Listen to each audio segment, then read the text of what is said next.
আমি জানি যে তোমরা অনেক ইন্টেলিজেন্ট, ঠিক আছে?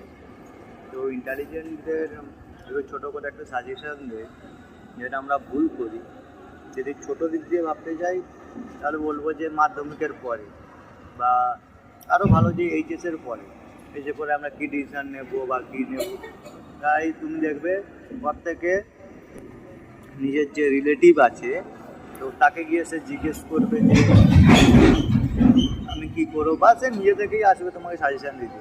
তো আমি বলবো তুমি ওর কাছে একটা মানুষের কাছে কেন যাচ্ছ?